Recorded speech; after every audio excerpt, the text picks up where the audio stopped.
Welcome. തഹ്മനാണ്. ഹെമറ്റോളജിയിൽ നമ്മൾ ഈ video നമ്മൾ ആന്റികോയാഗുലന്റ് വീഡിയോ സീരീസിൽ നമ്മുടെ ആദ്യത്തെ വീഡിയോ ആണ്. ആന്റികോയാഗുലൻസിലെ classification, mechanism, drugs, uses. So ഇത്രയും കാര്യങ്ങളാണ് നമ്മൾ ഈ വീഡിയോയിൽ പറയാം. ആന്റികോയാഗുലൻസ് എന്ന് ജനറലി നമ്മൾ പറഞ്ഞു കഴിഞ്ഞാൽ രക്തം കട്ട പിടിക്കാതിരിക്കാൻ സഹായിക്കുന്ന മരുന്നുകളാണ് നമുക്കറിയാം. പ്ലേറ്റ്ലെറ്റ്സിനെ തടഞ്ഞാലും പക്ഷേ രക്തം കട്ട പിടിക്കില്ല. അപ്പൊ അതാണ് ഒരു മാർഗം. പ്ലേറ്റ്ലെറ്റ്സിനെ തടയുന്ന ഒരു മാർഗമാണ്. രണ്ടാമത്തെ മാർഗമാണ് കൊയാഗുലേഷൻ സിസ്റ്റത്തെ തടഞ്ഞാൽ നമുക്ക് രക്തം കട്ട പിടിക്കാതിരിക്കാം. സോ പ്ലേറ്റ്ലെറ്റ്സിനെ കട്ട പിടിപ്പിക്കാൻ അല്ലെങ്കിൽ പ്ലേറ്റ്ലെറ്റ്സിന്റെ അഗ്രിഗേഷൻ നടക്കാൻ നമുക്ക് കൊയാഗുലേഷൻ സിസ്റ്റം നമുക്ക് അത്യാവശ്യം. ഇപ്പൊ ഉദാഹരണം, ഇത് പ്ലേറ്റ്ലെറ്റ് ആണെങ്കിൽ, ഇത് മറ്റൊരു പ്ലേറ്റ്ലെറ്റ് ആണെങ്കിൽ, ഈ പ്ലേറ്റ്ലെറ്റുകൾ തമ്മിൽ ഇങ്ങനെ കട്ട പിടിക്കണമെങ്കിൽ ഇവിടെ നമുക്ക് കൊയാഗുലേഷൻ സിസ്റ്റത്തിലെ ഫൈബ്രിൻ എന്ന് പറയുന്ന ആൾ അത്യാവശ്യം. എങ്കിൽ മാത്രമേ അടുത്ത പ്ലേറ്റ്ലെറ്റ് ഇവിടെ ഫൈബ്രിൻ, അടുത്ത പ്ലേറ്റ്ലെറ്റ് ഇവിടെ ഇങ്ങനെ ശൃംഖല രൂപീകരിക്കണമെങ്കിൽ നമുക്കിവിടെ ഇത് ഗ്ലൈക്കോപ്രോട്ടീൻ 2B3A ആണ്. നമ്മൾ കഴിഞ്ഞ ആന്റി പ്ലേറ്റ്ലെറ്റ്സ് വീഡിയോ സീരീസിൽ പറഞ്ഞാണ്. സോ ഫൈബ്രിനും പ്ലേറ്റ്ലെറ്റ്സുകളും തമ്മിൽ ചേർന്ന ശൃംഖലയാണ് ഒരു ത്രോംബസ് എന്ന് നമ്മൾ പറയാം. സോ അപ്പോൾ കൊയാഗുലേഷൻ സിസ്റ്റത്തിൽ ഇടപെട്ട് രക്തം കട്ട പിടിക്കാതിരിക്കുന്ന മരുന്നുകളെയാണ് നമ്മൾ ആന്റികോയാഗുലൻസ് എന്ന് പറയാം. മറ്റേത് ആന്റി പ്ലേറ്റ്ലെറ്റ്സ് ആണ്. So anticoagulants are drugs inhibit the formation and deposition of fibrin. So ഇവിടെ നായകൻ ഫൈബ്രിൻ ആണ്. ഫൈബ്രിന്റെ ഉണ്ടാവൽ, സിന്തസിസ്, ഫൈബ്രിന്റെ ഡെപ്പോസിഷൻ, ഇവിടെ ഇതെല്ലാം തടയുന്ന മരുന്നുകളാണ് anticoagulant drugs. So there will be no thrombus എന്ന് പറയുന്ന സംഭവം, രക്തക്കട്ടകൾ ഉണ്ടാകുന്നില്ല. So anticoagulants are drugs which inhibit the formation, synthesis and also deposition of fibrin to form the thrombus. നമ്മുടെ ശരീരത്തിൽ മുറിവുണ്ടായാൽ, ഇപ്പോൾ ഒരു ബ്ലഡ് വെസൽ മുറിഞ്ഞു എന്ന് വിചാരിക്കുക, അപ്പോൾ രക്തം കട്ട പിടിക്കണം. രക്തം കട്ട പിടിക്കാൻ ഫൈബ്രിൻ ഉണ്ടാക്കണം. ഫൈബ്രിൻ ഉണ്ടാക്കുന്ന ഒരു സിസ്റ്റം ഉണ്ട്. സോ അതിന്റെ സിസ്റ്റമാണ് കൊയാഗുലേഷൻ സിസ്റ്റം എന്ന് നമ്മൾ പറയാം. അല്ലെങ്കിൽ നമ്മളവയെ ക്ലോട്ടിംഗ് പാത്വേ എന്നൊക്കെ പറഞ്ഞ് നമ്മൾ പഠിച്ചിട്ടുണ്ട്. Clotting path. അപ്പോൾ ഫൈബ്രിൻ ഉണ്ടാകുന്നു, രക്തം കട്ട പിടിക്കുന്നു. പക്ഷെ നമുക്ക് എപ്പോഴും രക്തം കട്ട പിടിക്കേണ്ട ആവശ്യമുണ്ടോ? ഇതൊരു ബ്ലഡ് വെസലാണെന്ന് വിചാരിച്ചാൽ ഒരു കുഴപ്പമില്ലാത്ത ബ്ലഡ് വെസലിനകത്ത് വെറുതെ കട്ട ഉണ്ടാവാൻ നമ്മൾ അനുവദിക്കില്ല, അല്ലെ? അപ്പൊ ഇങ്ങനെ കട്ട ഉണ്ടാവാതിരിക്കാനുള്ള ഒരു സിസ്റ്റവും നമ്മുടെ ശരീരത്തിലുണ്ട്. അല്ലെങ്കിൽ ത്രോംബസ് ഉണ്ടാവാതിരിക്കാനുള്ള ഒരു സിസ്റ്റവും നമ്മുടെ ശരീരത്തിലുണ്ട്. മുറിവൊന്നുമില്ലാത്ത രക്തക്കുഴലിൽ കട്ട പിടിച്ചു കഴിഞ്ഞാൽ നമുക്ക് ദോഷകരമാണ്. സോ അപ്പോൾ നമുക്ക് എന്ത് ചെയ്യാൻ പറ്റും? ആന്റികോയാഗുലന്റ് ആക്ഷൻ വേണമെങ്കിൽ നമുക്ക് എന്ത് ചെയ്യാം? ഇവയുടെ ആക്ഷൻ തടഞ്ഞാൽ മതി, അല്ലെ? തടഞ്ഞാൽ നമുക്ക് ആന്റികോയാഗുലന്റ് ആക്ഷൻ കിട്ടും. ഇവയുടെ ആക്ഷൻ വർദ്ധിപ്പിച്ചാലോ, ഇത് കൂട്ടിയാലും നമുക്ക് ആന്റികോയാഗുലേഷൻ നമുക്ക് കിട്ടും.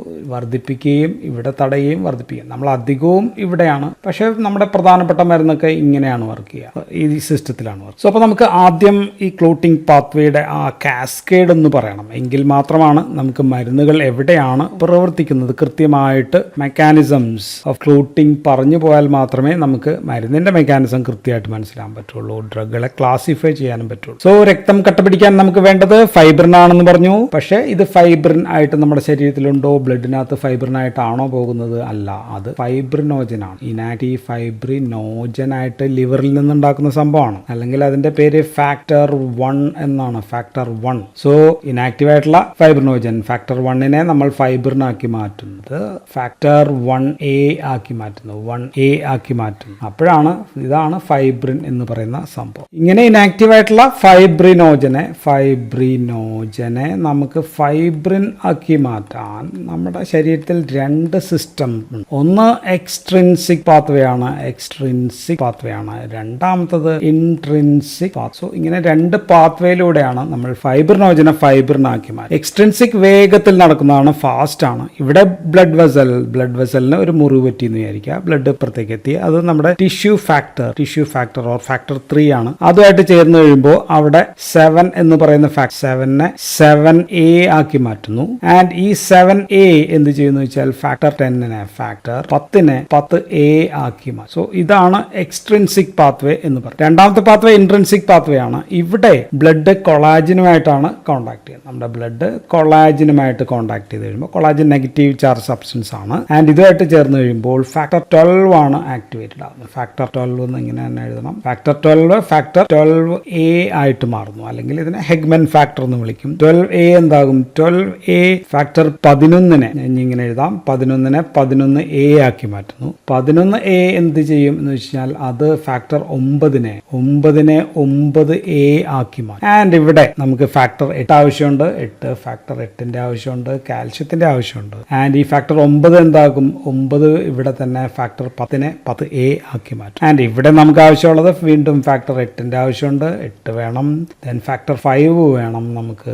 Then also calcium, vitamins like vitamin K പോലെയുള്ള സംഭവങ്ങൾ, അതൊക്കെ ഇവിടെയൊക്കെ വേണം. വൈറ്റമിൻ കെ ഇവിടെ എല്ലായിടത്തും വേണം. ഇങ്ങനെയുള്ള സംഭവങ്ങൾ നമുക്ക് ആവശ്യമാണ്. സോ നമ്മൾ ഫാക്ടർ 10നെ 10A ആക്കി കഴിഞ്ഞാൽ ഇപ്പോൾ 2 സ്ഥലത്തും കൂടി ഒന്നിച്ചു, ഇൻട്രിൻസിക് പാത്വേയും ഒന്നിച്ചു, എക്സ്ട്രിൻസിക് പാത്വേയും ഒന്നിച്ചു. അപ്പം നമുക്കിത് കോമൺ പാത്വേ ആണ്. ഫാക്ടർ 10A എന്ത് ചെയ്യും എന്ന് ചോദിച്ചാൽ 10A പ്രോത്രോംബിനെ ത്രോംബിൻ ആക്കി മാറ്റും. ആൻഡ് ഈ ത്രോംബിനാണ് എന്തിനാ ഫൈബ്രിനോജനെ ഫൈബ്രിൻ ആക്കി. സോ ഇത്രയും പണി നടന്നാലാണ് ഫൈബ്രിനോജൻ ഫൈബ്രിൻ ആയിട്ട് മാറുക. സോ അപ്പോൾ ഈ ത്രോംബിനാണ് നമുക്ക് വേണ്ട ഫൈബ്രിനോജനെ, ഇനാക്റ്റീവ് ആയിട്ടുള്ള ഫൈബ്രിനോജനെ ഫൈബ്രിൻ ആക്കി മാറ്റുന്നത്, അല്ലെങ്കിൽ നമ്മൾ ഫൈബ്രിൻ സ്ട്രാൻഡ്. ഈ ഫൈബ്രിൻ ആണ് പ്ലേറ്റ്ലെറ്റുകളിൽ പോയിട്ട് 2 പ്ലേറ്റ്ലെറ്റുകളെ തമ്മിൽ കട്ട പിടിക്കാനായിട്ട് സഹായിക്കുന്നത് ഈ ഫൈബ്രിൻ. അങ്ങനെയാണ് രക്തക്കട്ട ഉണ്ടാകുന്നത്. സോ അപ്പോൾ നമുക്ക് മനസ്സിലായത് രക്തം കട്ട പിടിക്കാൻ ധാരാളം ക്ലോട്ടിംഗ് ഫാക്ടേഴ്സ് അല്ലേ, ഇതെല്ലാം ക്ലോട്ടിംഗ് ഫാക്ടേഴ്സ് ആണ്. 13 ക്ലോട്ടിംഗ് ഫാക്ടേഴ്സ് നമ്മൾ പഠിക്കുന്നുണ്ട്. ഈ ക്ലോട്ടിംഗ് ഫാക്ടേഴ്സ് ഓരോന്നും ഉണ്ടായില്ലെങ്കിലോ അതിന്റെ സിന്തസിസ് തടഞ്ഞാലോ അതിന്റെ പ്രവർത്തനം തടസ്സപ്പെട്ടാലോ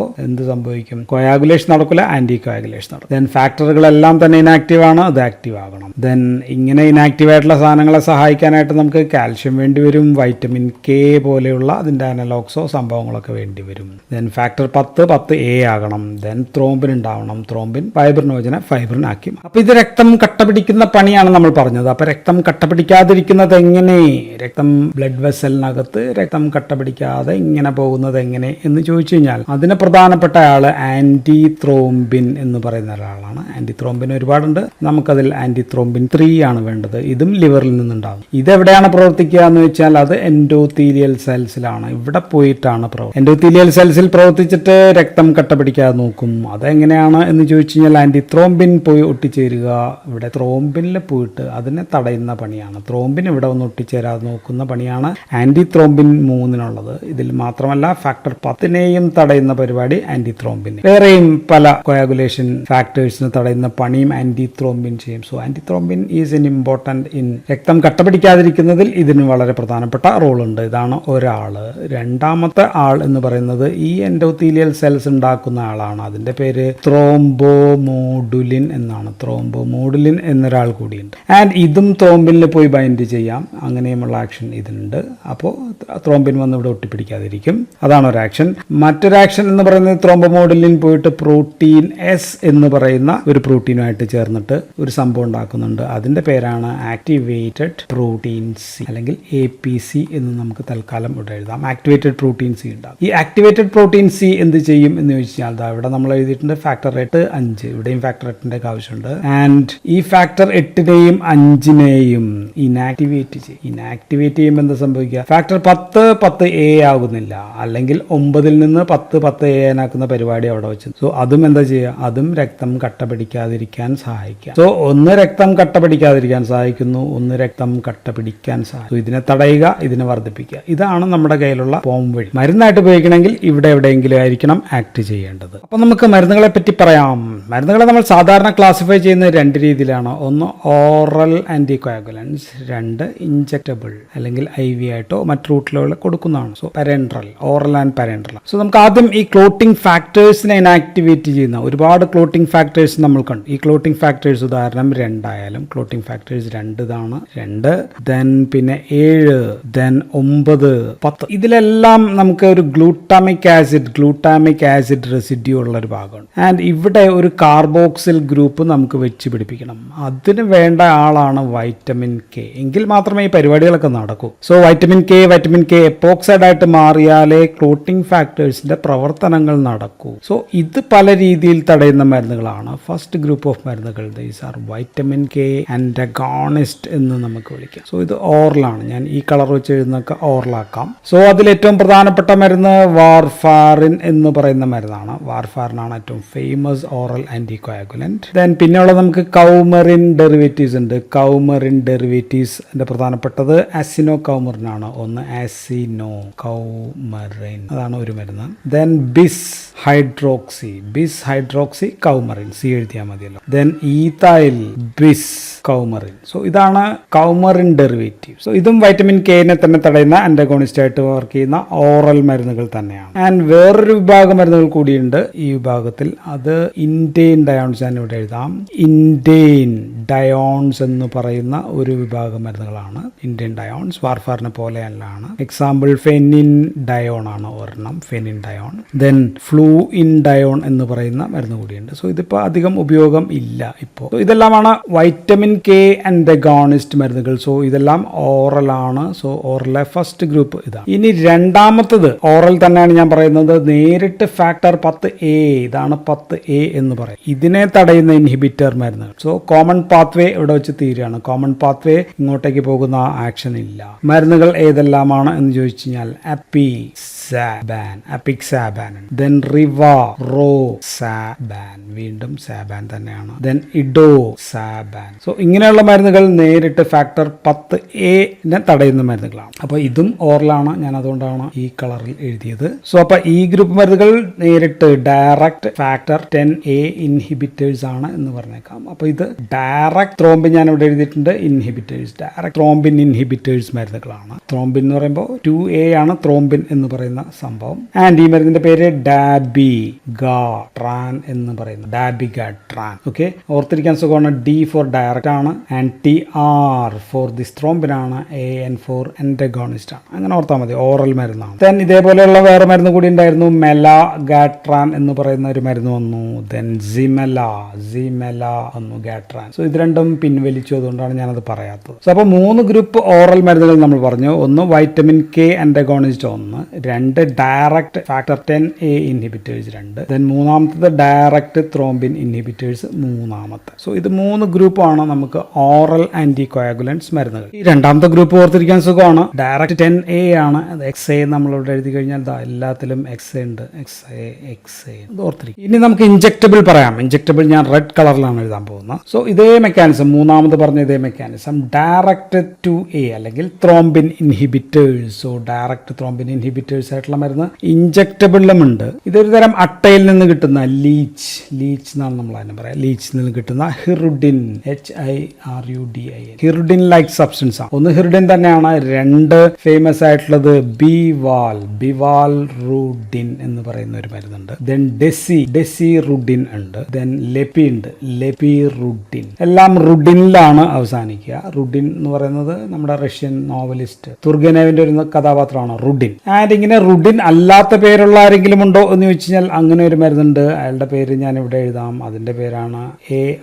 അർഗോട്രോബാൻ എന്ന. ഇതുമായിട്ട് ഏകദേശം സാമ്യമുണ്ട്. TR ഫോർ ത്രോംബിൻ ആണ്, AN ഫോർ ആന്റഗോണിസ്റ്റ്, അർഗോട്രോബാൻ. സോ ഇത് IV ആണ്, ഇഞ്ചെക്റ്റബിൾ ആണ്. അതുകൊണ്ടാണ് റെഡിൽ ഞാൻ എഴുതിയത്. സോ ഇതാണ് ഇഞ്ചെക്റ്റബിളിലെ ഫസ്റ്റ് ഗ്രൂപ്പ്. ഇനി 10A തടയുന്ന ഒരു മരുന്ന്, ഞാൻ ഓറലും ഉണ്ട് ഇഞ്ചെക്റ്റബിൾ, രണ്ടും നടക്കുന്ന ഒരു മരുന്നുണ്ട്. ഇഞ്ചെക്റ്റബിൾ ആൻഡ് ഓറൽ, ഇത് ഏതേ മഷി വെച്ചിട്ട് തന്നെ എഴുതാണ്. അതിന്റെ പേരാണ് ഡെഫിബ്രോടൈഡ് എന്ന് പറയുന്ന മരുന്ന്. ഇത് ഇഞ്ചെക്റ്റബിളും ആണ് ഓറലും ആണ് തടയുന്നത്. ഇവിടെ ഡയറക്റ്റ് 10A ഇൻഹിബിറ്റർ ആണ്. ഇഞ്ചെക്റ്റബിളിലെ രണ്ടാമത്തെ ഗ്രൂപ്പ് മരുന്നാണ് ഏറ്റവും ഫേമസ് മരുന്ന്. ദീസ് ആർ ത്രോംബിനെ തടയുന്നതാണ്, പക്ഷെ നേരിട്ടല്ല തടയാ. These are indirect thrombin inhibitors എന്നാണ് നമ്മൾ ഈ വിഭാഗം മരുന്നുകൾ. എങ്ങനെ തടയും? ത്രോംബിനെ തടയുന്ന ആൾക്കാർ ആരെങ്കിലും നമ്മൾ നേരത്തെ പഠിച്ചു.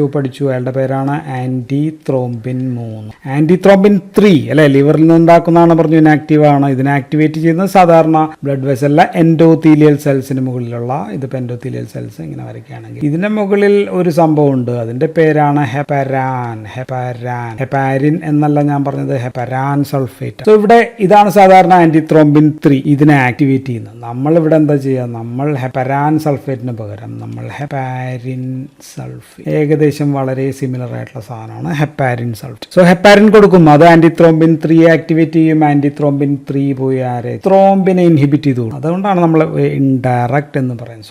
സോ ആന്റി ത്രോംബിൻ 3 ത്രോംബിനെയും തടയും, മറ്റ് പല ഫാക്ടേഴ്സിനെയും തടയും. ഉദാഹരണം ഫാക്ടേഴ്സ് ഇതിനെ തടയും, 9 തടയും, 10A തടയും, ഓക്കെ, 11 തടയും, 12 തടയുന്ന കഴിവുള്ളതാണ് ദിസ് ആന്റി ത്രോംബിൻ 3. അപ്പൊ ഇതിനെയാണ് നമ്മൾ കെട്ടഴിച്ചു വിട്ട് സ്റ്റിമുലേറ്റ് ചെയ്യും. സോ അപ്പൊ ഇൻഡയറക്റ്റ് ത്രോംബിൻ ഇൻഹിബിറ്റേഴ്സ് വിഭാഗത്തിൽ ഏറ്റവും ആദ്യത്തെ മരുന്ന് ഹെപ്പാരിൻ സൾഫേറ്റ് ആണ്. അപ്പൊ ഇൻഡയറക്റ്റ് ത്രോംബിൻ ഇൻഹിബിറ്റേഴ്സ് ലിറ്ററിൽ ആദ്യത്തെ മരുന്ന് ഹെപ്പാരിൻ സൾഫേറ്റ് ആണ്. സോ ഇതിനെ നമ്മൾ അൺഫ്രാക്ഷനേറ്റഡ് എന്നാണ് നമ്മൾ വിളിക്കുന്നത്. അൺഫ്രാക്ഷനേറ്റഡ് മീൻ ഹൈ മോളിക്കുലാർ വെയിറ്റ് ഉള്ള സംഭവം. അപ്പൊ ത്രോംബിനെ നേരിട്ട് തടയാതെ, ഈ ത്രോംബിനെ തടയാതെ ഫാക്ടർ 10A മാത്രം തടയുന്ന പുതിയ തരം ഹെപ്പാരിനെ നമ്മൾ കണ്ടെത്തിയിട്ടുണ്ട്. അതാണ് ലോ മോളിക്കുലാർ വെയിറ്റ് ഹെപ്പാരിൻസ് എന്നാണ് അവയെ വിളിക്കുന്നത്. ലോ മോളിക്കുലാർ വെയിറ്റ് ഉണ്ട്, അൾട്രാ ലോ മോളിക്കുലാർ വെയിറ്റ്, ഇങ്ങനെയൊക്കെയുള്ള പല മരുന്നുകൾ. ആൻഡ് ഇവയിൽ നമുക്ക് 5000 മോളിക്കുലാർ വെയിറ്റ് 5000-ൽ താഴെയുള്ള മരുന്നുകളുണ്ട്. അതിന്റെ പേര് ഇനി സ്ഥലമില്ല എങ്കിലും ഞാൻ ഇവിടെ എഴുതാം.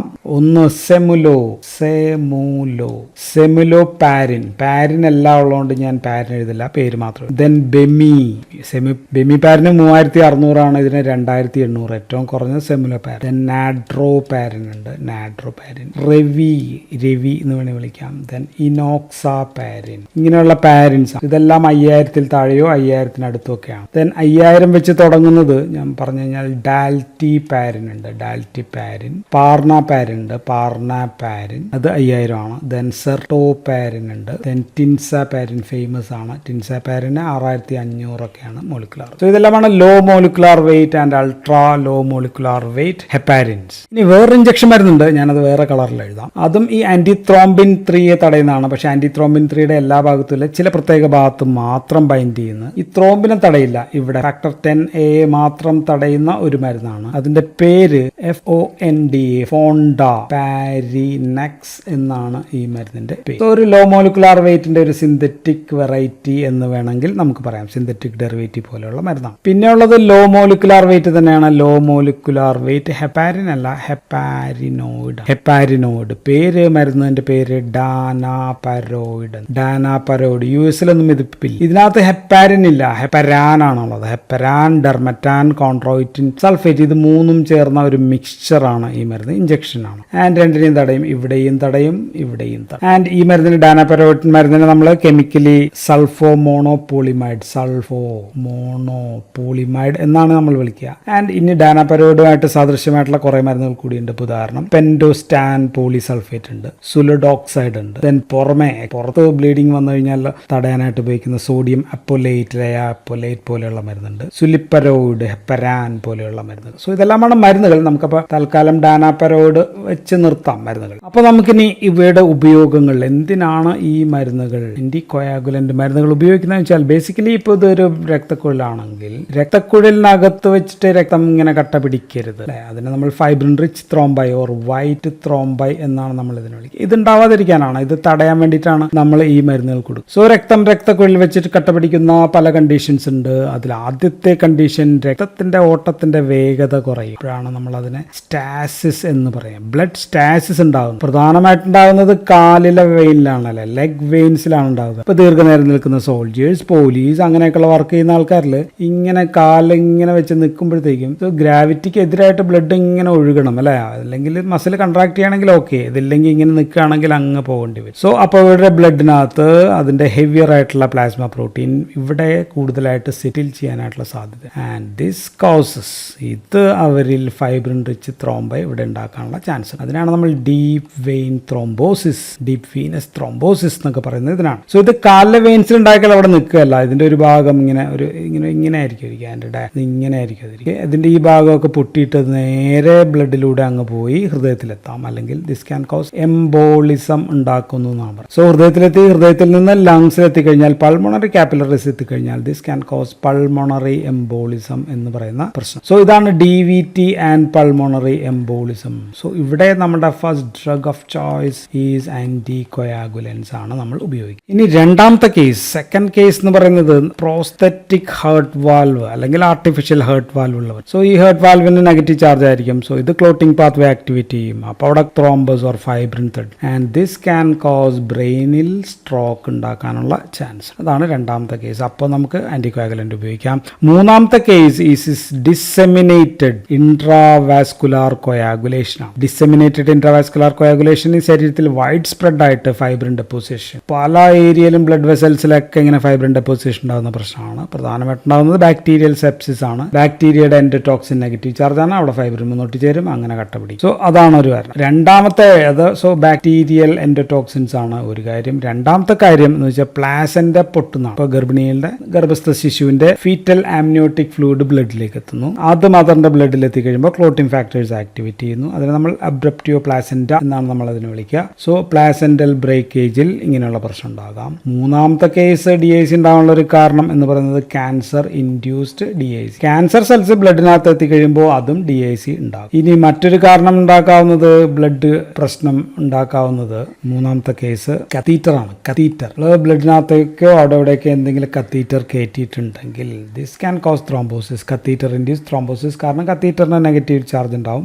ഇത് ഫാക്ടർ 12 ആക്ടിവേറ്റ് ചെയ്യും, ഹെഗ്മൻ ഫാക്ടറിനെ ആക്ടിവേറ്റ് ചെയ്യും. അപ്പോൾ ത്രോംബോയാണ്. ഇനി വേറൊരു കേസ് എന്ന് വെച്ചാൽ നാലാമത്തെ കേസ് സർജറി ചെയ്യുമ്പോഴാണ്. ഇപ്പോൾ ഹിപ്പ് സർജറി, ജോയിന്റ് സർജറി, ഇപ്പോൾ കാലക്കനക്കാതെ ഇങ്ങനെ കുറേ ദിവസം വെക്കേണ്ടി വരുന്ന കണ്ടീഷൻ വരുമ്പോൾ അവിടെ സ്റ്റാസിസ് ഓഫ് ബ്ലഡ് ഉണ്ടാകും. And this can cos DVT or pulmonary embolism പോലെയുള്ള പ്രശ്നങ്ങൾ ഉണ്ടാക്കും. ഇനി അഞ്ചാമത്തെ ഒരു കേസ് കൂടി പറഞ്ഞു കഴിഞ്ഞാൽ അത് കാരണം ഹൃദയത്തിൽ തന്നെയാണ്. ഹൃദയത്തിൽ ഏട്രിയൽ ഫിബ്രിലേഷൻ ഉള്ള ആൾക്കാരിൽ അവർക്ക് മിട്രൽ വാൽവ് സ്റ്റെനോസിസ് കൂടി ഉണ്ടെങ്കിൽ ഹൃദയത്തിൽ ബ്ലഡ് സ്റ്റാസിസ് ഉണ്ടാക്കും. സോ ഹൃദയത്തിൽ ഫൈബ്രിൻ നിറയുന്നു. സോ ഇത് അയോർട്ട വഴി നേരെ ബ്രെയിനിലേക്ക് പോയി അവിടെയും സ്ട്രോക്ക് ഉണ്ട്. ഇത് സ്ട്രോക്ക് ഇങ്ങനെ ഉണ്ടാകുന്ന വളരെ കുറഞ്ഞ കേസിൽ മാത്രമേ ഉണ്ടാകുന്നുള്ളൂ. പക്ഷേ ഇങ്ങനെയും സ്ട്രോക്ക് ഉണ്ടാക്കാം, പ്രധാന കാരണമൊന്നുമല്ല. സോ ഇങ്ങനെയുള്ള ഏത് കേസിലായാലും ബ്ലഡ് വെസലിനകത്ത് രക്തം കട്ട പിടിക്കുന്ന കേസസിലാണ് നമ്മൾ ആന്റി കൊയാഗുലൻ ഡ്രഗുകൾ നമ്മൾ കൊടുക്കുക. അപ്പോൾ ഇനി നമുക്ക് അടുത്ത വീഡിയോയിൽ ഈ ഓരോ ഗ്രൂപ്പ് ഓഫ് ഡ്രഗുകളെ പറ്റി സെപ്പറേറ്റ് ആയിട്ട് നമുക്ക് പറയാം. So that's all in this video. Thank you for watching.